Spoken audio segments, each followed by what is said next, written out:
This is a really quick introduction to Sampler, or a bit of a revision reminder with some vocabulary that's really important, so please watch. We have got a new software instrument. You know, of course, you can drag this into the track header area and create Crick Sampler, but of course that only uses one sample, and I've got four. That means that I need Sampler. So I'm going to drag these samples into the mapping area of the sampler, or the mapping window, mapping panel. I drag it in. I need to know what the root key is. That is the pitch at which the sample was recorded, the root key.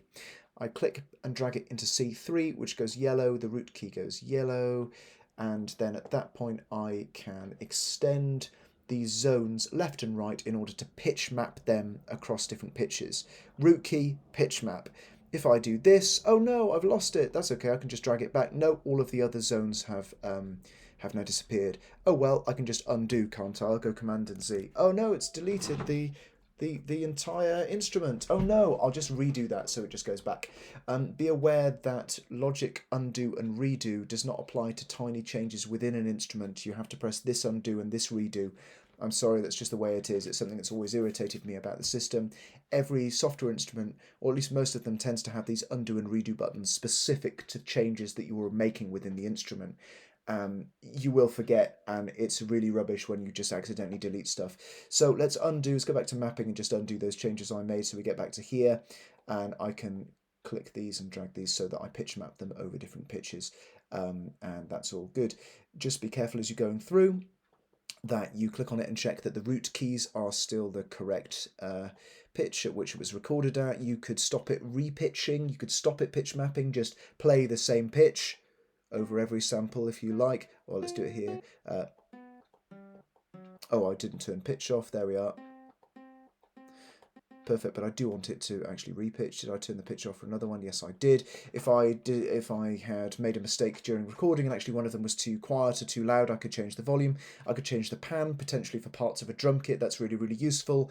If I go into the zone view, this is getting too long and too complicated, but there are lots of things I can do here, including one shot and reverse, and I can right click and show other things besides, and those things are very powerful and useful. It's worth saying that right now I have a very useful ukulele. The only thing is that the strings sound like they just stop ringing immediately when I stop playing it.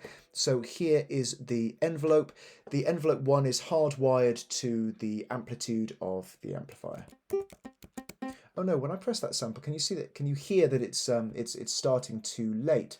Let's go into the zone editor. I click on that sample. Let's go back into this view, and I can see, oh no, there's lots of silence at the beginning of it, so I can just edit it a bit like that, like I do in the file editor or in the tracks area.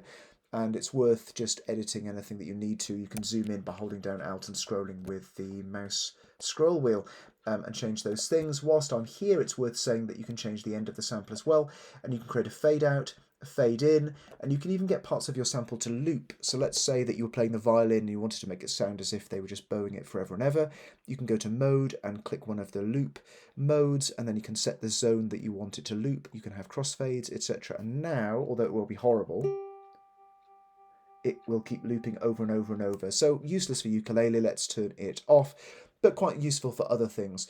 There is lots of modulation sources. You can increase the number of envelopes and LFOs that you have access to. There are filters at the top that might be very useful, particularly if you choose a high pass for rolling off some of the low frequency rumble maybe that was introduced through less than ideal recording scenarios over the last few days.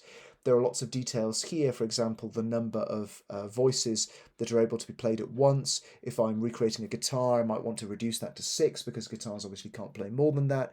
If I wanted to recreate a piano, then I want to be able to play lots of notes at once and increase the polyphony. Here's the mode of polyphony. Here is the amount of pitch bend that I will allow based on the bend wheel on the keyboards themselves.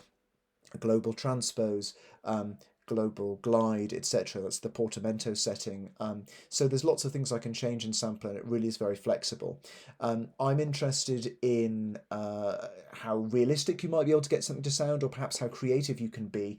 And something that will help you do that is to then just click on this instrument and duplicate it. And remember that every one of these although you can save them and use them in other projects, at the moment they should have totally different instances, totally different copies of the same instrument. So now I could change the filter on one, it hasn't changed the filter on the other. So I'll duplicate it again, and then I can change some more settings and make maybe a really sensible instrument, and then a more creative one, and then a really wacky one that uses different kinds of modulation, and perhaps you can make something that's really interesting and unique, totally your own.